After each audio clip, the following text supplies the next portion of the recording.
Okay, so I am recording now, just for your benefit.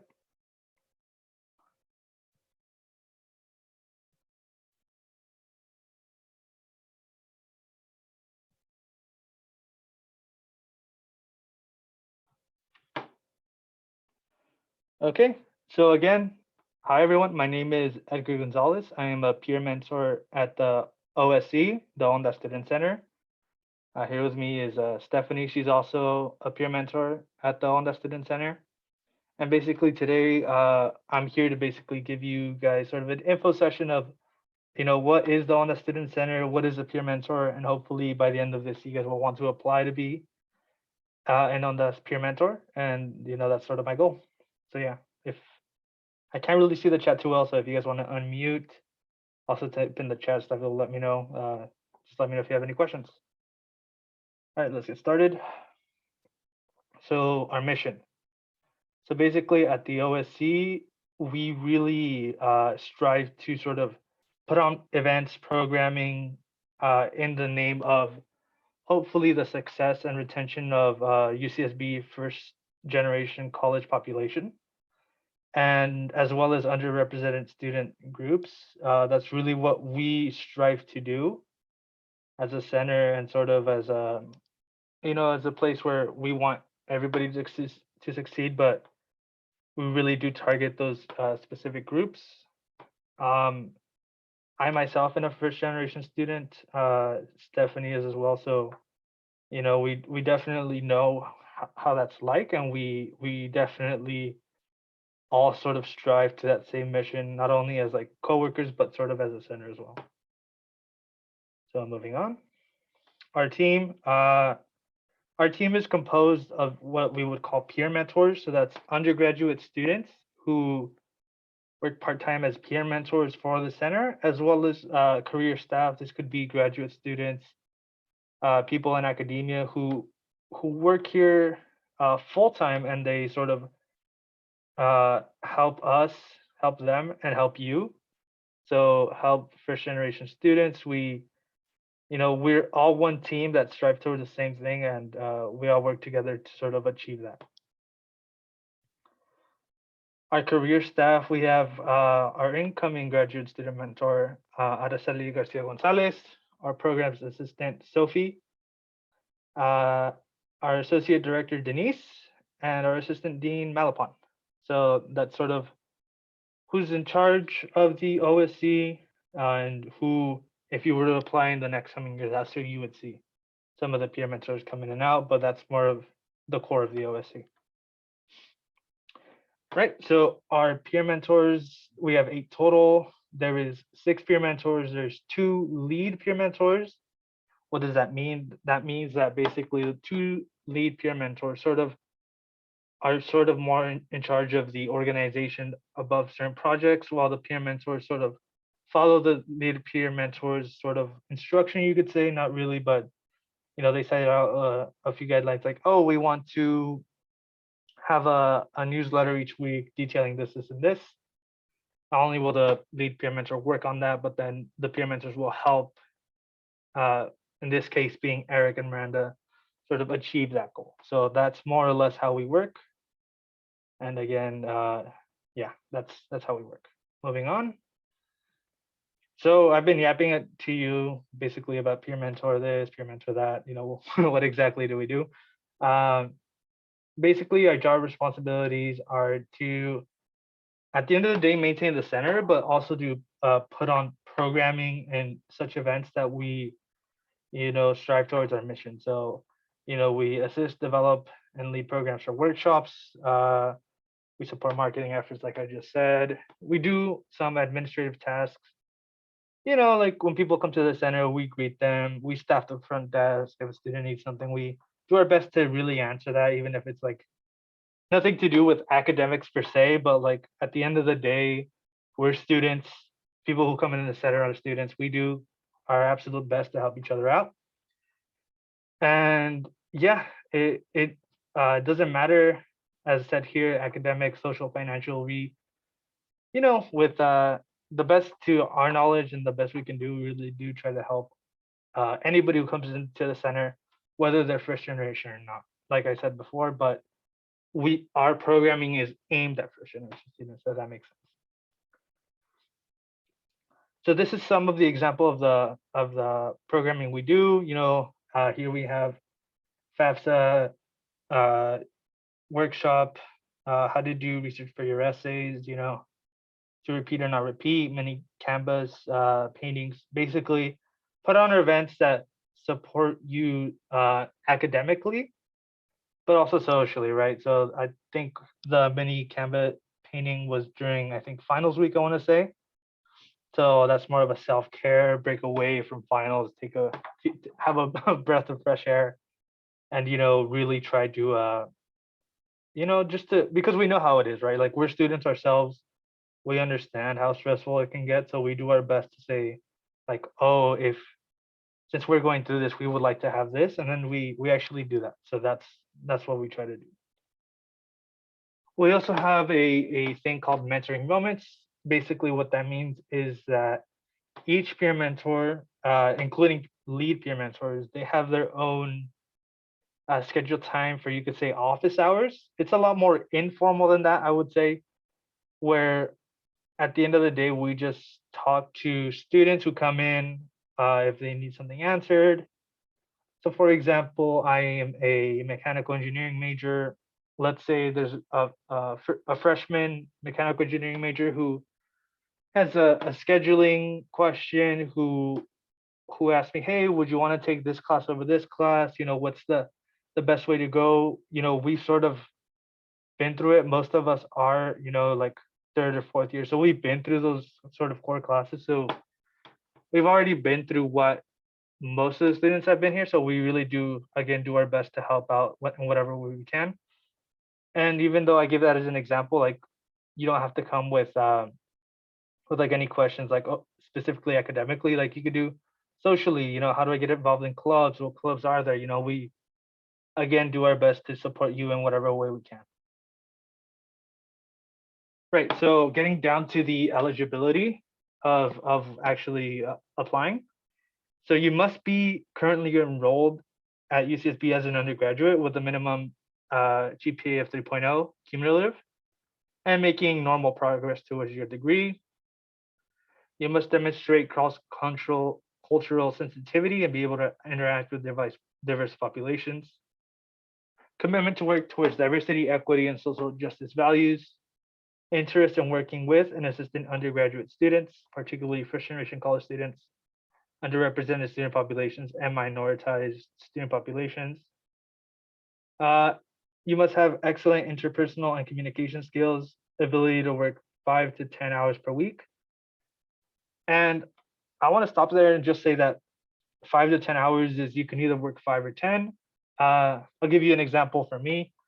I work around 8. I kind of like working around 8. And the reason I enjoy this job is because, as midterms come, the OSC is really flexible, for me, as somebody who, let's say I have a midterm on Friday, right?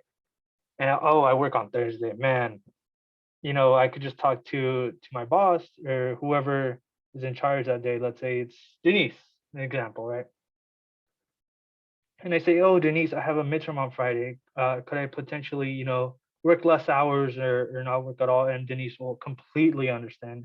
And in fact, she'll support me. Like, there's a key difference in working in other places. I've worked in restaurants, and there's other places, during college, and I gotta be honest, they don't really care. They don't care if you have a midterm on Friday or if you have this or that. And here they do. So I enjoy that as somebody who works here. But moving on, ability to attend mandatory staff training, more or less, that just sort of gets you situated with the job and get you accustomed to working here. Honestly, it says some additional training virtually will be required. That's honestly of the status of whether we're in person or virtual.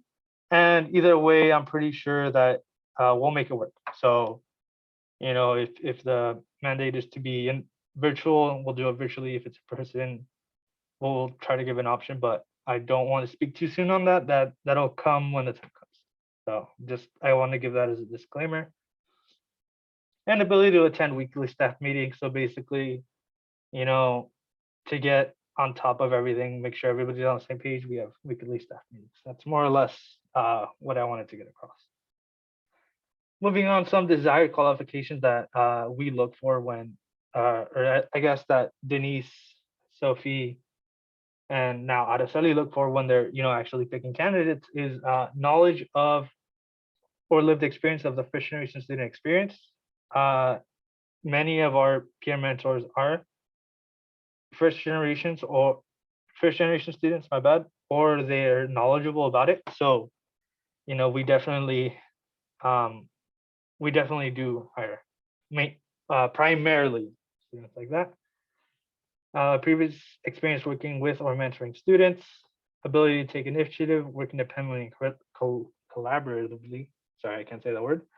Experience planning and coordinating activities or workshops, experience facilitating presentations or engaging in public speaking engagements, ability to be flexible and take ownership of roles and responsibilities, strong eye for detail organization and time management, knowledge of campus departments, familiarity with navigating Shoreline and Zoom, experience with graphic design software, and experience using Microsoft Office Suite and Google Drive.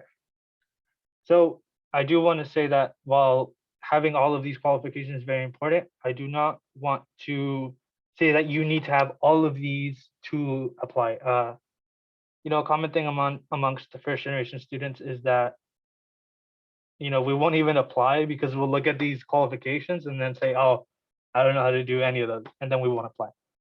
And that's sort of not what this info session is geared to do. We want you to apply. We want to see as many people apply as possible. And we're just saying this is more or less what we're looking for. But if you don't have these things, you can still get hired. So, it's a give and take. Everybody here, I highly encourage you to apply because I personally enjoy this job and I wouldn't come here hosting a workshop recommending it if I didn't. Right. So that's just something I want to say, and that applies to this application. Okay, so other important information. So for the peer mentor role, it is $15 per hour. Your working title would be peer mentor. And for those of you who have work study, this job can be applied towards work study. If you have experience with that or if you know what that's about, then basically if you know, you know. Hiring timeline. So the application has already opened. It will close on February 14th, Valentine's Day, easy day to remember. Interviews more or less are week 9 through 10 in March 7th to the 18th. That might be a little bit later, might be at that time. It really depends, like I said, how the status of virtual versus in-person is. And then hopefully decisions by March 18th. But like I said, employment date, so paid summer training will be September 12th to 16th. Excuse me. The official start will be fall week 0. Your employment term will be fall to spring. And the reason it says spring/summer is that you have the option of working in the next summer. So it'd be summer 2023. Right, opportunity to work summer and renew your contract for next year. So if y'all are hired, I am renewing my contract personally because I like working here, and so if you're hired, you'll be working with me hopefully. And then some other stuff. What do you actually need to apply with? So you need a cover letter, basically addressing to the OSC, to the hiring committee, and your experience at USSB, how you meet the criteria and desired qualifications, and how you would contribute to the mission and work with the OSC with first generation college students. Your most recently updated resume, and then an official copy of a recent transcript. And then there's the link, but I do have a QR code at the end, and there's more stuff at the end, so I'll show that in a bit. But I do want to cover this is that you don't have to do everything all at one time. If I'm correct, it is a Google form, so you can work on it, then back out and then work on it again. And then another sort of tip that I have, since I already applied and I got the job, is to make sure people look over it, go to the career center, make sure you get as many eyes as you can on these documents. It really does help a lot. And honestly, just being honest, a lot of us have, you know, experiences that to us they seem mundane because they're our experiences, but they're actually really valuable for applying not only to this job but to many other jobs. So I think that's just a good thing to keep in mind. And then yeah, apply to be a peer mentor. There's a QR code. Some things to sort of say is it opens on Monday, January 31st at 9. It's already opened. Closes on Valentine's Day at 9 a.m. So kind of be careful with that deadline. And yeah, the application can be saved and saved before submitting. And then in addition to the materials, there's one supplemental question. So yeah, so some insights. I think I've been giving my insights more or less throughout the whole presentation, but I'll sort of sum it up quickly is that I really enjoy working here. It's really flexible for me. I enjoy the work I do, helping other people like me. And yeah, it's just been really enjoyable. I know I've been repeating that, but it's true. So that's what it is. Yeah, I can give some insights too. So Go for it. one of the things I also like about this job is that it has a lot of creative freedom. Like Edgar, I've also worked at like previous jobs, like at a movie theater. And like your task is just like to sell popcorn or like to clean the theater, to do like these kind of like mundane tasks. But at the OSC, you do get creative freedom to like host your own workshops if you come up with ideas, and you can like design flyers, and like you can kind of shape the OSC to like behind the scenes, like within our team time meetings or like within our like Slack channel. So there's like a lot of creative freedom, and don't worry if like, you don't think you're like a creative person. Like I didn't think that too, but you never know how many ideas you have until you're given the opportunity to express them and to implement them. Yeah, no, I think that's very well said, Sylvia. Yeah, I completely agree.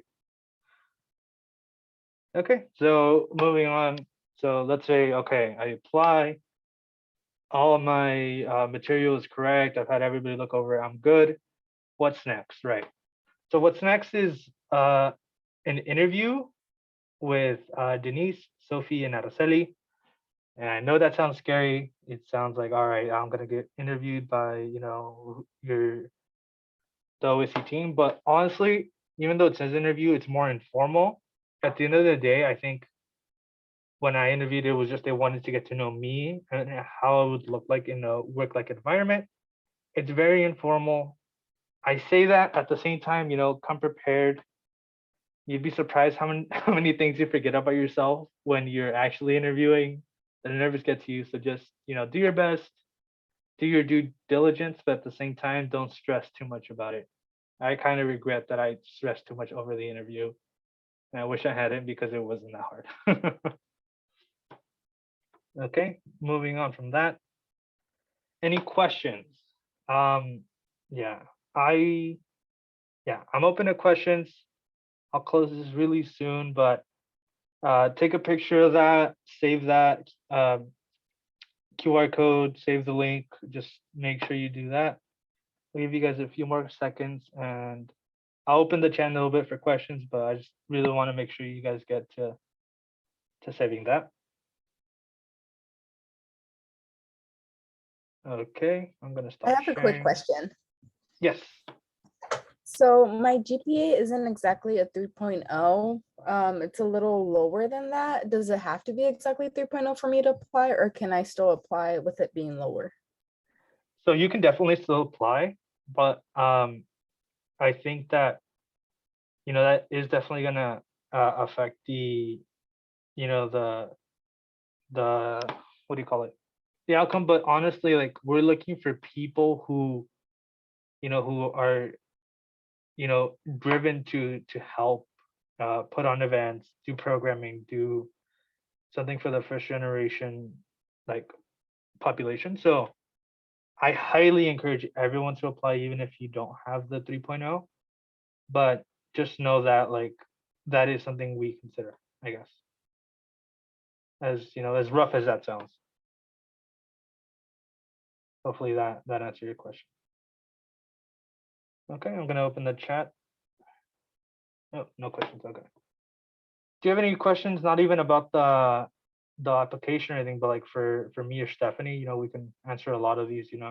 Somebody who's worked there. I don't know what to say because I don't know what questions you have. How was it when you guys first started working, like your training and then the first few days? So I can kind of answer that, and Stephanie can give her opinion. But for me, it was a little off-putting because I think it was really hard to get acclimated to everything so quickly.